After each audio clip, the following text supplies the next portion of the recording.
আজকে তৈরি করে দেখাবো ঝটপট ওয়েতে কিভাবে কলিজা ভুনা করতে পারেন খুবই শর্ট টাইমে। গরুর কলিজা ভুনা আজকে একটু ঝাল ঝাল করে রান্না করব, সেটা আপনার সাথে শেয়ার করতে চলে আসলাম। প্রথমে আমি এখানে কলিজাটা দিয়ে দিচ্ছি, আর আজকে আমি এখানে প্রায় 300 গ্রামের মতো কলিজা নিয়েছি। তারপর দিয়ে দিচ্ছি মশলা, ধনিয়ার গুঁড়া 1 টিস্পুন, হলুদের গুঁড়া 1 টিস্পুন, আর দিচ্ছি মরিচের গুঁড়া 2 টিস্পুনের মতো। যেহেতু একটু ঝাল ঝাল করব, সেই জন্য মরিচের পরিমাণটা একটু বাড়িয়ে দিচ্ছি, আপনারা চাইলে এটা কমিয়ে দিতে পারেন। তারপর দিয়ে দিচ্ছি রসুন কুচি, পেঁয়াজ কুচি।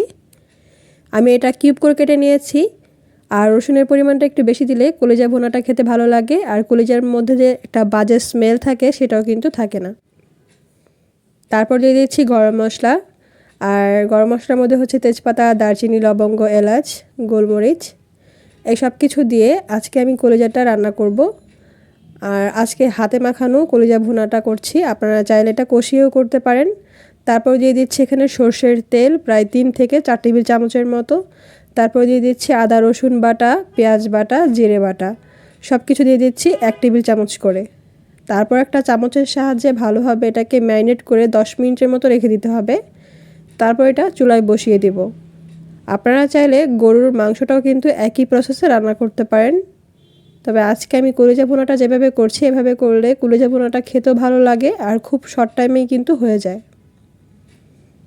আর এর মধ্যে কিন্তু কলিজাতে কোনো বাজে স্মেল থাকে না। অনেকেই কলিজাটা রান্না করার জন্য আগে থেকে পানিতে ফুটিয়ে নিয়ে তারপর ছোট ছোট পিস করে নেয়, তারপর রান্না করে। আমি ডিরেক্ট রান্না করছি, এভাবে একবার রান্না করে দেখুন, এতে করে কিন্তু বাজে ধরনের কোনো স্মেল পাওয়া যায় না। চুলার মধ্যে বসিয়ে দিয়ে বলক আসার পর উল্টে পাল্টে ভালোভাবে এটাকে কষিয়ে নিতে হবে। ঠিক ততক্ষণ কষিয়ে নেব যতক্ষণ পর্যন্ত এটা থেকে একটা তেল বের না হচ্ছে। তেল বের হয়ে গেলে বুঝতে হবে এটা ভালোভাবে কষানো হয়ে গিয়েছে। বাই দ্য ওয়ে, যারা ফার্স্ট টাইম আমার চ্যানেলটি ভিজিট করছেন, ভালো লাগলে চ্যানেলটি সাবস্ক্রাইব করে রাখুন, সেই সাথে বেল আইকনে ক্লিক করে রাখুন নোটিফিকেশনের জন্য। যারা অলরেডি চ্যানেলটি সাবস্ক্রাইব করে ফেলেছেন আপনাদেরকে অসংখ্য ধন্যবাদ। কষানোর পর আমি এখানে প্রায় 1.5 কাপের মতো পানি ইউজ করেছি। 1.5 কাপের মতো পানি দিয়ে ভালোভাবে এটাকে রান্না করে নিচ্ছি। আর কলিজা রান্না করার জন্য কিন্তু ওরকম সময়ের প্রয়োজন নেই, খুব ঝটপট কিন্তু এটা হয়ে যায়। লাস্ট মোমেন্টের একটু আগে আমি এখানে দিয়ে দিচ্ছি গরম মশলার পাউডার 1 টিস্পুনের মতো। এতে করে এটা খেতে ভালো লাগবে আর খুব সুন্দর একটা স্মেল পাওয়া যাবে।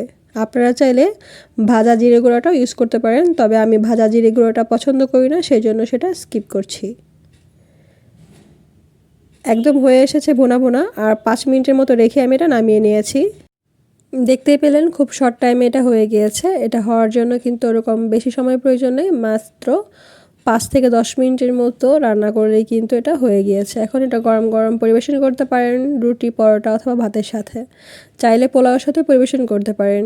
আশা করছি আজকের রেসিপিটি আপনারা এনজয় করেছেন। আর হ্যাঁ, আমার গলার অবস্থা খুবই খারাপ, সেই জন্য এতদিন ভিডিও দিতে পারি নাই, এখন থেকে রেগুলার ভিডিও পাবেন। আমার বয়স শুনে হয়তো বা বুঝতে পারছেন গলার অবস্থা একটু ভালো না।